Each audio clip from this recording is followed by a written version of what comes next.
sua Bíblia, por gentileza, no livro de Marcos, no capítulo 10. Livro de Marcos, capítulo 10. Eu vou pedir também aos diáconos, se tivermos Bíblia aí à disposição, por favor, faça chegar aos nossos amigos. Se você precisar de uma Bíblia, erga sua mão, vai chegar uma Bíblia até você. Livro de Marcos. Marcos é um dos evangelhos. Tem nada a ver porque é o meu nome, não, viu, gente? Tá? É só porque a mensagem de hoje realmente ela encaixa bem no livro de Marcos, tá?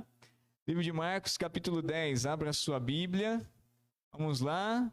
Você que está com o seu aplicativo também pode abrir a Bíblia aí no aplicativo sem nenhum problema. Livro de Marcos, no capítulo 10. Quem achou, diga amém.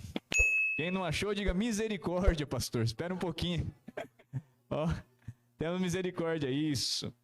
Isso, nos ajudem aí a auxiliar os nossos amigos. Isso, livro de Marcos, capítulo 10.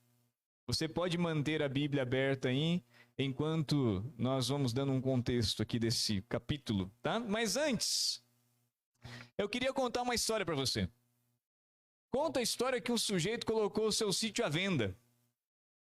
Tinha um sítiozinho ali, e ele pôs à venda e disse que logo no primeiro dia, cara, apareceu um interessado. Interessado apareceu, imagina, rapaz, que coisa boa, né? Logo no primeiro dia que você anuncia, já aparece. Às vezes a gente espera meses, né? Mas no primeiro dia apareceu, viu, Valentim? Apareceu interessado, ele chegou ali, então comentou ali o sitiante, diz, bom dia, eu estou buscando uma área de plantio. Me diz uma coisa aí, meu amigo, como é que é a terra daqui? Ela dá milho, dá feijão? E ele perguntou então àquele homem. O proprietário respondeu, dá não, senhor, dá não. Mas e mandioca? Dá não, senhor. Mas nem mandioca? Ele falou, espantou-se o homem. O homem ficou assustado, mas peraí, né? Dá não, senhor, não dá não. O interessado na compra do sítio não era assim um expert em solos, né? Mas ele percebeu que aquela terra realmente era uma terra boa, não era uma terra qualquer. Né? E ele coçou a cabeça e tentando entender ali o caso daquele sítio, daquele sitiante. Então ele fez uma última pergunta. Moço, e se plantar? Aí disse que o sitiante respondeu. Ah, aí sim, moço. Se plantar, dá milho, dá batata, dá feijão. É uma maravilha. É uma maravilha. Olha só, nessa pequena história é uma grande verdade, né? Do que adiantava aquela terra boa se não houvesse uma ação que pudesse fazer realmente surgir todos os benefícios, todas as bênçãos daquele lugar. É uma lição para nós contra o comodismo e muitas vezes o comodismo espiritual em que as pessoas vivem hoje em dia. Com isso na sua mente, eu gostaria que você agora volvesse os olhos para Marcos capítulo 10. Em Marcos capítulo 10, é interessante, essa história que nós vamos tratar hoje, ela aparece em 3 evangelhos da Bíblia. Mas parece que o autor aqui, de Marcos, ele quis dar uma ênfase especial. É uma história muito conhecida, com certeza você já ouviu ela em alguma pregação, ou talvez até na sua leitura da Bíblia. Mas Marcos, ele quer realçar um ponto específico dessa mensagem. Interessante. O tema da pregação de hoje chama-se A Visão de Bartimeu. A visão de Bartimeu. Bartimeu era um cego, alguém que possuía essa deficiência.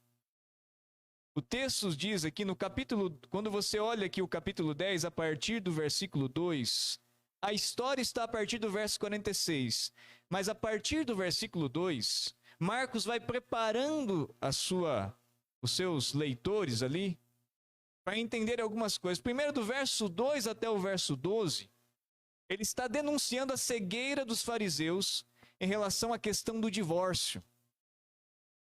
Os fariseus chegam ali, os líderes, né, da igreja, da sinagoga, os mestres da lei chegam até Jesus e perguntam se era permitido lavrar carta de divórcio, se Moisés, né, havia dado essa abertura. E Jesus esclarece para eles o que deveria ser feito. Aqui você pode ler no versículo 5, Jesus diz, por causa da dureza do vosso coração, é que Moisés os deixou escrito esse mandamento. Porém, desde o princípio da criação, Deus os fez homem e mulher, por isso o homem Deixará seu pai e sua mãe, unir-se-á sua mulher, e os dois serão uns. E Jesus termina dizendo que Deus ajuntou, não separe o homem. Ou seja, esse não é um ideal, por mais que possa Moisés ter dado uma abertura para alguns casos, não é esse o plano. Jesus está trabalhando com a cegueira dos líderes. Depois nós vamos para os versículos 13 a 16, você olhar aí, tem um outro subtítulo na sua Bíblia. Crianças estavam querendo se aproximar de Jesus e os discípulos barraram as crianças. E Jesus os repreende, dizendo, olha, em verdade vos digo, verso 15, quem não receber o reino de Deus uma criança, de maneira nenhuma entrará nele. Jesus está reprovando a cegueira dos discípulos em relação ao valor das crianças. E aí nós temos na sequência o verso 17 até o verso 22, a história do jovem rico, que achava que estava salvo, mas ele estava cego pelas suas próprias riquezas. Ele estava mais perdido do que salvo. E Jesus também aqui Marcos também quer abrir os olhos daqueles que confiam mais nas riquezas do que em Deus. Nos versos 32 até o verso 34, diz que Jesus aqui, ele estava indo para Jerusalém, né? E os discípulos chegam até ele, fazem algumas perguntas e Jesus está preparando eles para entenderem que Jesus ele tinha que padecer na cruz. Que Jesus não era aquele mestre, rei, que haveria de libertar Israel, ali aquele Israel local, terreno, do poder romano. Mas Jesus precisaria passar pela cruz para poder libertar a humanidade. Os discípulos estavam cegos também para a missão de Cristo. Jesus está trabalhando para livrá-los dessa cegueira. Por fim, vem aqui nos versos 35 a 45. Tiago e João aproximam-se de Jesus e pedem algo especial, né? Senhor, dá que a gente se sente um na sua direita, outro na sua esquerda, no reino celestial. Eles não entendiam a missão de Cristo, eles estavam cegos enquanto o que dizia a respeito de ser um discípulo verdadeiro. Jesus disse que aquele que quer ser o primeiro deve ir o quê? Servir. Jesus veio para servir e não para ser servido. E Jesus então repreende a cegueira dos discípulos quanto à sua missão. Interessante que tudo isso está acontecendo. Eram as últimas horas de Jesus Cristo nessa terra. Ele iria ser morto dali a pouco mais. E então vem aqui na sequência, depois que nós entendemos aqui o verso 45, né? Jesus diz, pois o próprio Filho do Homem não veio para ser servido, mas para servir e dar sua vida em resgate por muitos. Que a gente chega então na história desse cego. É a história principal do sermão. Mas você percebe que há um preparo, desde o início do capítulo, para a culminação nessa história aqui? E eu já vou te dizer por quê. O que é que o autor queria que você e eu entendêssemos nesse dia, nessa manhã? A lição para tu e para a minha vida. Vamos ler a história? Marcos capítulo 10, versos 46. Diz assim. E foram então para Jericó. Note, eram as últimas horas de Cristo. Um pouco mais ele seria preso e crucificado. E foram para Jericó. E quando ele saía de Jericó, juntamente com os discípulos e numerosa multidão, Bartimeu, cego mendigo, filho de Timeu, estava sentado à beira do caminho. E ouvindo que era Jesus, o Nazareno, pôs-se a clamar, Jesus, filho de Davi, tem compaixão de mim? Versículo 48. E muitos o repreendiam para que se calasse, mas ele gritava cada vez mais, filho de Davi, tem misericórdia de mim? Versículo 49. Parou Jesus e disse, chamai-o. E chamaram então o cego, dizendo-lhe, tem bom ânimo, levanta-te, ele te chama. Lançando de si a capa, levantou-se de um salto e foi ter com Jesus. Perguntou-lhe Jesus, que queres que eu te faça? Parece até uma pergunta óbvia, não é verdade? E respondeu o cego, mestre, que eu torne a ver. Então Jesus lhe disse, vai, a tua fé te salvou. E imediatamente tornou a ver, e seguia Jesus estrada afora. Note, se já é difícil ser deficiente nos dias atuais, com tantos recursos e a tecnologia, você imagina o que era ser um deficiente nos dias de Jesus, onde não havia esse avanço científico e, para piorar a situação, o texto diz que quando Bartimeu começou a clamar para Jesus, Jesus, filho de Davi, tem misericórdia de mim, inicialmente o seu pedido não é aceito.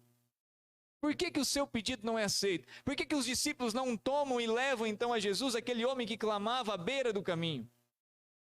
Porque havia uma crença de que uma deficiência era fruto do pecado daquele indivíduo ou do pecado dos pais deles. Isso daí você pode conferir no livro de João, capítulo 9, versículo 2. Os próprios discípulos chegaram para Jesus um dia e perguntou: Senhor, esse cego que o Senhor atende, quem pecou, ele ou os pais dele? Jesus disse: nada disso. Nenhum deles pecou. Essa doença é para a glória de Deus e Jesus vai e cura o cego. Bartimeu era visto como um amaldiçoado por Deus e então, naturalmente, pela sociedade. Quem quer ficar perto de um amaldiçoado? Quem quer conviver junto de alguém assim?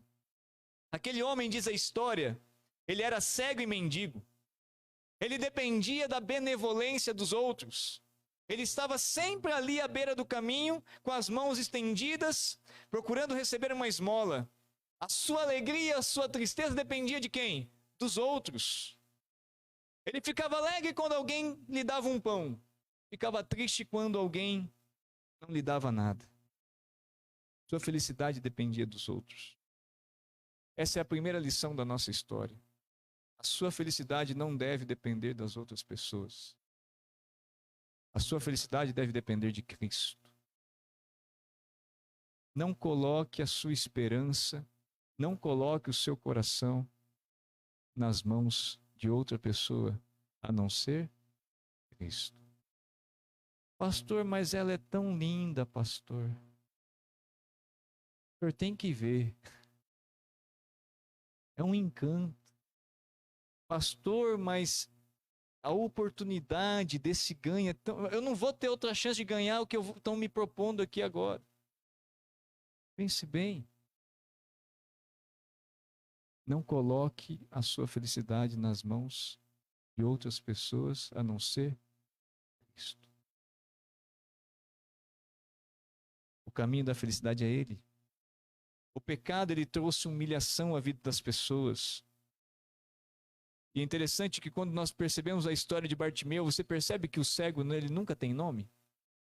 Você conhece aquele cego que fica andando por ali? Interessante que a Bíblia não apresenta o nome dele. Porque Bartimeu não é nome. Sabia disso? Bar é a expressão filho no grego. Então ele era filho de Timeu. Era o cego Bartimeu. O cego filho de Timeu. Interessante que ele não tinha nem a alegria de ter o seu nome conhecido pelas pessoas, de tão humilde que ele era. Interessante que humilde era uma das virtudes desse homem, humildade. Jesus disse que os humildes de coração, eles são bem-aventurados, pois deles é o reino dos céus. Bartimeu vivia naquela situação humilhante, mendigando à beira do caminho, renegado pela sociedade, pela igreja. Mas Bartimeu não era um homem que se deixou levar por essa situação. Ele não queria mais estar assim. Ele queria um recomeço, ele queria sair daquela situação. Bartimeu também era um cego, apesar de ser humilde. Porque ele clama: Jesus, filho de Davi, tem misericórdia de mim. Ele não está gritando: ei, Jesus, dá um jeito aqui. O senhor não é mestre. Eu ouvi falar que o senhor faz milagre. Vamos ver, senhor. Olha para mim. Olha a minha situação, pelo amor de Deus. Me tira disso, já que não foi o próprio Deus que colocou essa maldição sobre mim. Essa era a crença. Bartimeu clama: Jesus, filho de Davi, tem misericórdia de mim. Ele era alguém humilde. Mas ele não era alguém que queria permanecer na condição? Estava. A Bíblia também diz que ele era um cego corajoso. Interessante. Num ato de coragem, ele grita mais alto. Quando a ordem é dada para que ele se cale. Cale-se, rapaz, você está atrapalhando o mestre, está atrapalhando aqui a multidão. Pelo amor de Deus, tenha modos. Diz que ele gritava ainda mais alto: Jesus, filho de Davi, tem misericórdia de mim. Tem compaixão de mim. Ele era cego, mas não era surdo. E ele ouviu o barulho da multidão. E quando ele percebeu que poderia ser Jesus, aquele de que tanto falavam que era capaz de fazer milagres, Bartimeu disse: eu não posso perder a oportunidade. Ele não sabia, mas aquela era a sua última chance. Depois daquele momento que Jesus passasse por ali, seguisse para Jerusalém e seria morto, Jesus não voltaria mais por aquele caminho. Bartimeu grita, porque ele não quer perder a oportunidade. É interessante, para que você possa mudar a sua condição, você precisa dar alguns passos. E o primeiro deles é reconhecer a sua condição e a sua necessidade. Por que muitos continuam no mesmo comodismo espiritual, na mesma mornidão espiritual? Porque não reconhecem a sua necessidade de crescimento. Estão estagnados. Interessante, não é à toa que a Bíblia diz que a fé sem obras é morta, não é verdade? As pessoas não têm uma relação para abençoar o próximo. O seu evangelho é um evangelho que só serve para elas. Não há frutos de Deus na sua vida, não há frutos dele, não jorra a água da vida para a vida de outras pessoas. Vive inteiramente para si. E sempre à beira do caminho. Não lideram nada, não se envolvem com nada, não participam do clube. Estão ali, à beira do caminho. Será que eu falo para alguém que tem se sentido assim ultimamente? Na jornada da vida você tem sentido que você está à beira do caminho? Que a sua vida poderia ser mais produtiva, a sua vida pessoal, a sua vida espiritual, a sua vida familiar. Parece que não há propósito. Parece que as oportunidades passam, todo mundo agarra, só você que não. Bartimeu gritava. Você deve dizer assim, mas imagina a humilhação. Eu jamais gritaria como Bartimeu. Imagina, ainda mais os discípulos já tinham mandado eu me calar, as pessoas já tinham mandado eu me afastar, eu teria que encarar. Mas o que Bartimeu tinha a perder? A verdade é essa. Se Jesus passasse e não o notasse, não o visse, como seria a vida de Bartimeu? Continuaria do mesmo jeito e possivelmente seria assim até o final da sua jornada. Será que talvez não é melhor você suportar talvez algum tipo de constrangimento? As pessoas têm medo de exercer a fé. Hoje em dia parece que você dizer que tem fé ou vive uma crença é algo até mesmo estranho. Você é o estranho.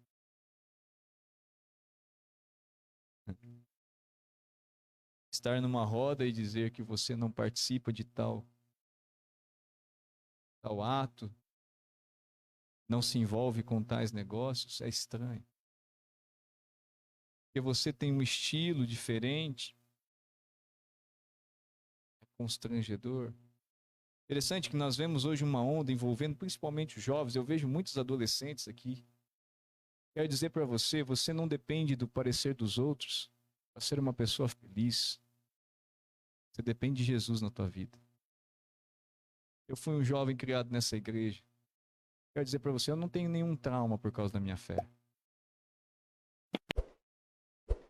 Eu tenho uma das pessoas que mais me conhece nessa igreja, é o Tiago. Tá lá o Tiagão.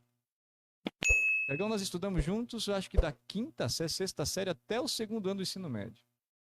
Se tem alguém que sabe quem é Marcos Ferreira, tá ali. E eu nunca negociei minha fé. Nunca deixei de ser uma pessoa feliz. Nós éramos muito felizes, né, Tiagão? A gente sempre, o Tiagão era um dos meus melhores amigos. Sentávamos juntos na escola, fazíamos trabalho junto. Quando eu não entendia, ele me ajudava. Quando eu entendia, eu tentava ajudar ele. Estava junto. Fazia trabalho junto, né, Tiago? Respeitava, eu respeitava ele tinha a sua crença, eu tinha a minha. Nós estamos juntos adorando a Deus. Uma alegria. Para você aqui, para mim, Tiago, sempre meu coração se enternece quando eu vejo você aqui. Sabe, queridos, se eu tivesse me escondido, se você tivesse aceitado a pressão do grupo, entenda, eu não estou falando isso para vaidade minha, estou usando um exemplo porque eu tenho um amigo aqui que me conhece da adolescência, nós estudávamos juntos. Mas eu quero dizer para você, se você tivesse se escondido, se você se esconder e ficar esperando os outros, você não pode ficar mais à beira do caminho. Entenda, a mensagem dessa manhã é essa. Você precisa se posicionar na vida. Eu vejo jovens tirando a vida a todo momento. Pessoas que não aguentam a lacração, o cancelamento, porque esperam o quê? A aceitação de outros. É lógico que a gente precisa ser aceito, é importante, mas eu quero dizer para você, ao lado de Cristo, sempre você vai encontrar pessoas de coração aberto a aceitar você. A despeito da tua luta, a despeito das tuas dores. Parece que eu dependo, depois que surgiu rede social, eu dependo disso, que se eu não usar isso, eu tô morto. Estou dizendo que você não tem que sair das redes, para, com todo, aqui não é radicalismo. Eu uso as minhas redes. Estou no Instagram, estou no Twitter, estou no Facebook, o TikTok eu ainda não entendi a noção daquele negócio lá. Mas também não danço, então também não estou perdendo nada. Né? Então tá tudo certo. Né? Mas está lá, até tem o meu perfil lá, mas não rola. Tô apanhando o Instagram ainda. É? Mas, gente, você tem que entender uma coisa. Olha para Cristo. Só importava uma pessoa naquela multidão para Bartimeu. Essa é a lição dele. Só importava quem? Que Cristo parasse e olhasse para ele. E se ele tivesse clamado, tudo certo. Se ele tivesse se arrastado, tudo certo. Não tem problema, mas que Cristo parasse. Por quê? Porque Cristo tinha uma solução. Ele apresentava um caminho. Ele revestiu-se de coragem e começou a gritar. As pessoas se incomodaram. Tem gente que se incomoda por tudo na vida, viu, amigo? Tá sol e tá incomodado. Tá chovendo, tá incomodado também. Já viu gente assim? Então, sempre vai ter um incomodado. Eu aprendi na escola, incomodado que se mude. Não era assim? O professor falava, né? Incomodado que se mude. Bartimeu não cedeu, não desistiu, não desanimou.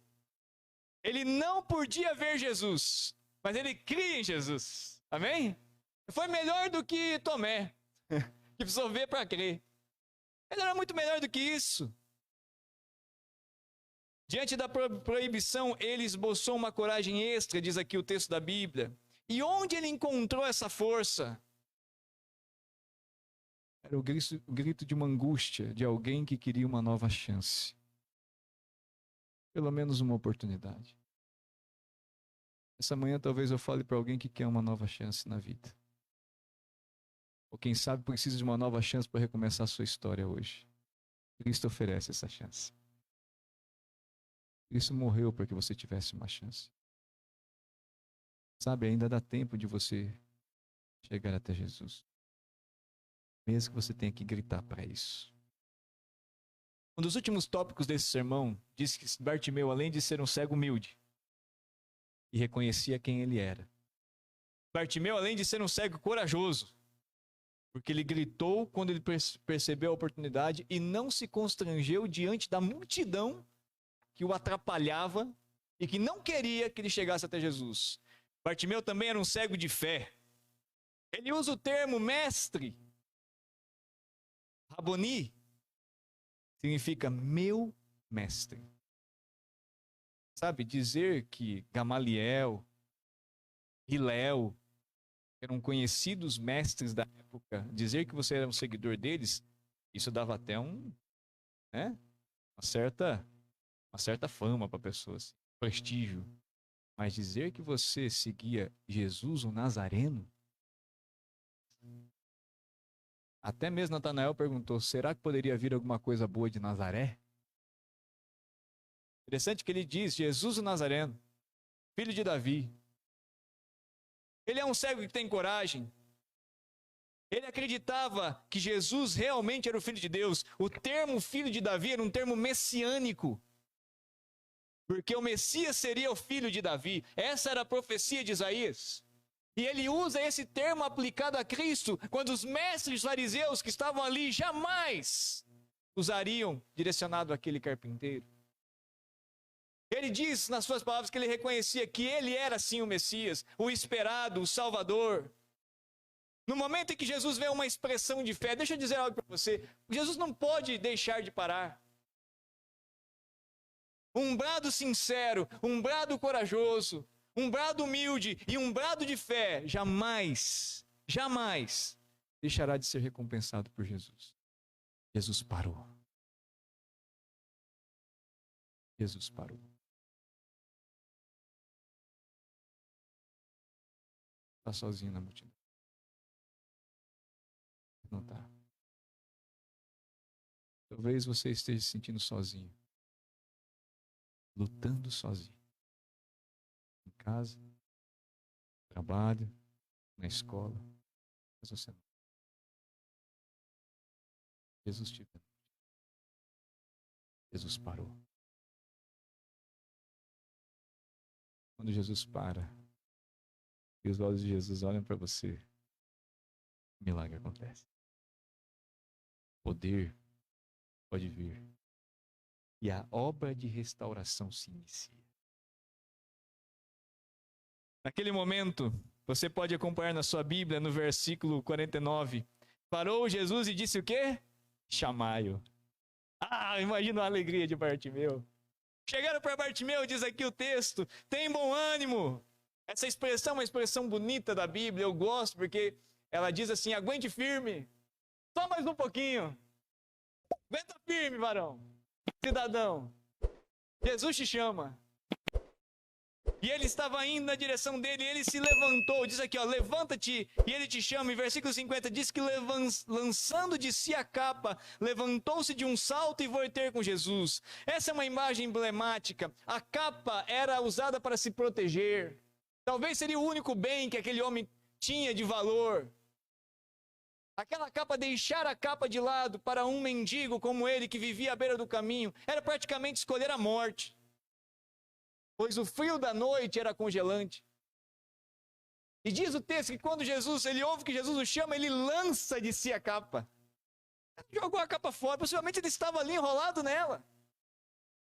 E nós podemos usar a capa como um símbolo aqui do orgulho, da vaidade humana. Tem gente que não deixa Jesus pelo prestígio, pela posição que tem. Tem gente que não deixa as coisas para ir a Jesus, melhor dizendo, por causa, talvez, dos valores que vai receber, por causa do relacionamento. Eu não sei qual é o motivo que te impede de ir a Jesus. Tem gente que tem vergonha até de entrar numa igreja, tem gente que não... Eu não preciso disso. Eu vivi até hoje sem isso. Por que eu preciso de Bíblia? Por que eu preciso de Cristo? Por que eu preciso de Deus? Amigo, sem Ele nem existir, você existiria. Deus está da base das necessidades mais fundamentais do ser humano. E é interessante, quando você estuda a psicologia diz que o homem ele é um ser espiritual. Se você não fizer Deus o foco da sua adoração, alguma coisa você vai pôr no lugar de Deus. Ou vai ser o seu hobby, ou vai ser um artista, ou vai ser algum bem, alguma coisa que você vai... Um propósito, talvez construção de um lar, de uma casa, não sei. Mas alguma coisa você põe no lugar de Deus na sua vida. Porque o ser humano, ele é, na sua base, espiritual. Ser espiritual. Alguns põem o vício e não conseguem mais viver sem. É interessante, tudo aquilo que você põe no lugar de Deus, ele prende você. Ele escraviza você. Jesus não escraviza você. Jesus, ele convida você. Agora o pecado, ele vai te prendendo. E o homem começa a correr a famosa corrida dos ratos, né? Ouviu falar da corrida dos ratos? Entra naquela rodinha e fica girando, girando, girando, girando. E chega aonde? Lugar nenhum. Essa é a famosa corrida dos ratos. O texto diz que Jesus Que os discípulos falaram para aquele homem: ele te chama, levanta-te, tem bom ânimo. Nós te repreendemos, mas ele não. Ele percebeu a tua necessidade, ele quer te ajudar. Levanta-te, sai da margem, entra no caminho, anda, movimenta, faz a tua parte, coragem. Seja ousado. Não tenha medo de lutar pelo céu. Essa é a mensagem dessa manhã. Não tenha medo de brigar pela tua salvação. Não tenha medo de colocar princípios na vida, na tua vida e na vida da tua família. Esse é o correto. Bartimeu estava certo, era para lá que ele tinha que ir. Bartimeu deixou a capa, deixou de lado. Interessante, nós lemos um texto hoje, falando sobre o fardo, né? Que nós devemos nos desembaraçar de todo o fardo do pecado que tenazmente nos assedia. Essa é a fala de Paulo. Às vezes a gente está tão enrolado no pecado, a gente até quer ir para Jesus, mas a gente não sabe como é que vai sair do rolo. E o rolo é tão grande. E a gente chega assim para mim: pastor, o buraco é tão fundo. Como é que eu vou sair daqui? Simples. Começa a escalar. Começa a escalar.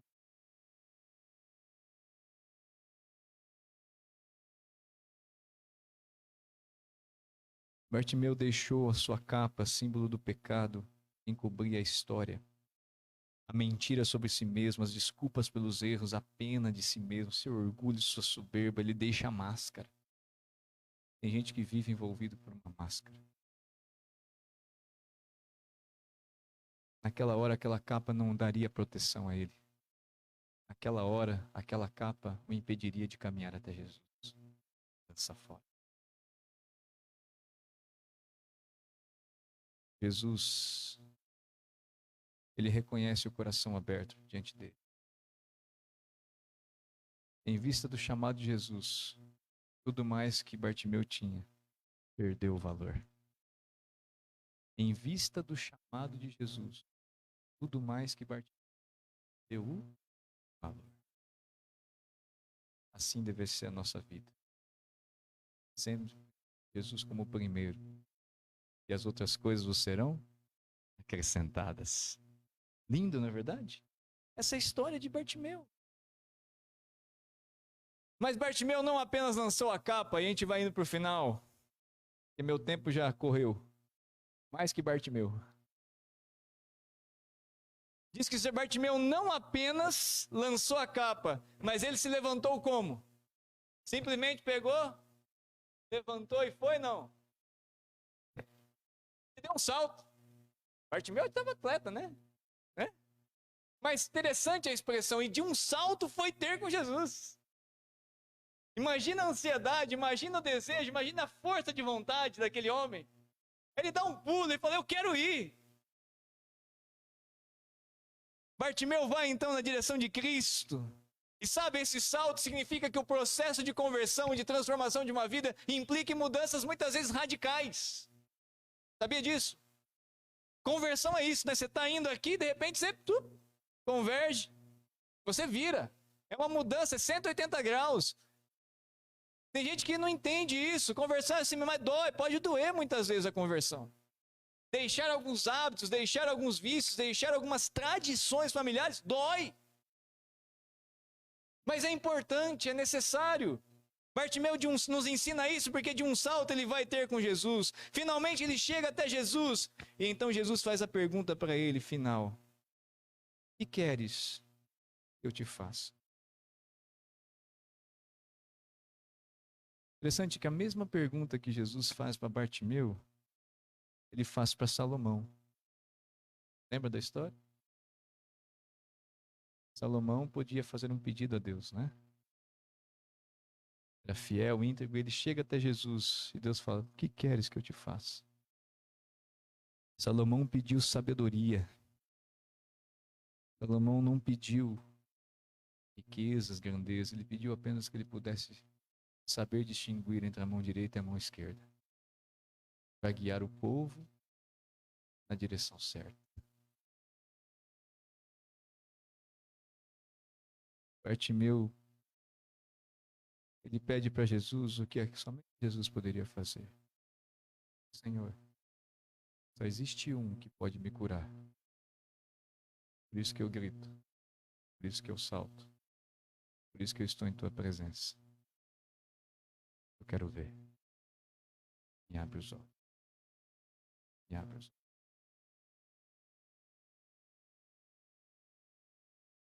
O pior tipo de cego não é aquele que não pode enxergar. É aquele que não quer enxergar. O pior tipo de cego não é aquele que não pode enxergar. É aquele que não quer enxergar. Jesus, na história de Bartimeu, está dizendo mesmo esse tipo. Ele pode abrir os olhos. Que tipo de cego é você? Que tipo de cego sou eu? Jesus está querendo abrir teus olhos e os meus olhos nessa manhã. Não por força, não por violência, por amor. Jesus quer te dar paz na tua vida. Jesus quer que você enxergue além das possibilidades que você tem. Você é muito maior e muito melhor para Jesus do que as pessoas.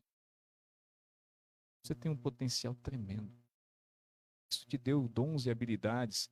E ainda, se não fosse apenas isso, com o seu Espírito Santo, ele te conduz no uso dos mesmos. A promessa de Cristo é de restauração plena. É de reconstrução de vida.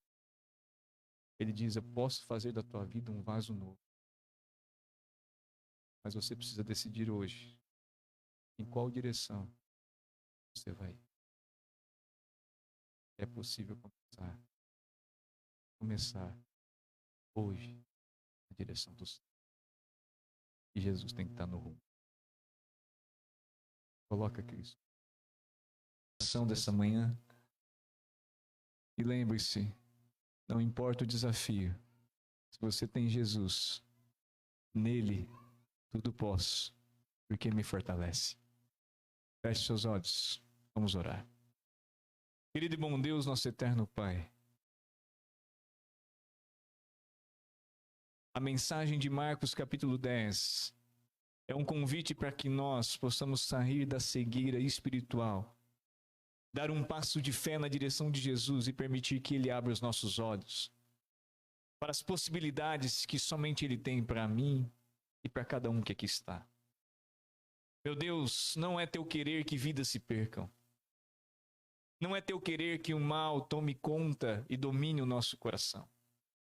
Não é teu desejo que os frutos da maldade tirem a nossa paz, roubem o nosso sono, como tem roubado a vida de tantos nesse mundo. Mas nessa manhã o Senhor oferece, através da tua palavra, uma oportunidade de vida. Jesus está passando por essa igreja. Ele é o único que pode resolver as nossas pendências com o pecado. E nessa manhã o Senhor convida: venha a mim. Venha a mim, porque de maneira nenhuma o lançarei fora. Venha a mim, porque eu sou o caminho, a verdade e a vida. Venha a mim, porque eu sou o pão da vida. Em Cristo a esperança, em Cristo a salvação, em Cristo a possibilidade do recomeço. Talvez eu fale para alguém nesta manhã, ó Pai, que não aceita mais, ou que não acha que é possível ter perdão na vida.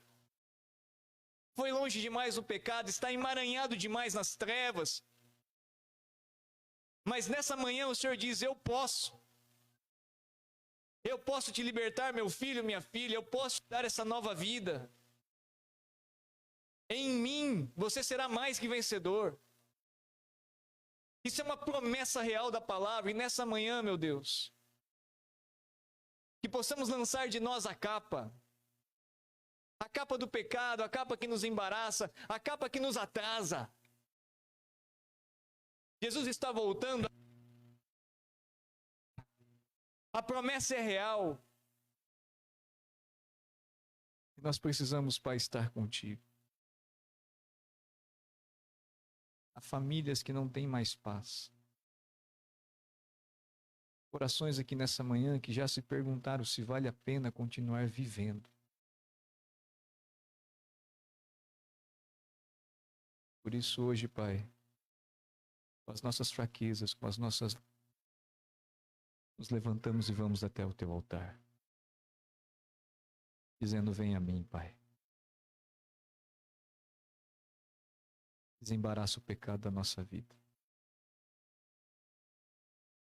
Nos dá a coragem de Bartimeu, a fé e a ousadia desse homem, para não deixar passar hoje a oportunidade de Cristo em nossa vida. Concede teu Santo Espírito. Abençoa essas vidas que aqui estão. E dá-nos um sábado feliz ao teu lado. Obrigado, Pai, pelos louvores desta manhã. Obrigado, Senhor, pela palavra estudada na tua lição, pregada através da Bíblia. Obrigado por Jesus e pela salvação. Fica conosco que eu lhe peço em nome de Jesus. Amém.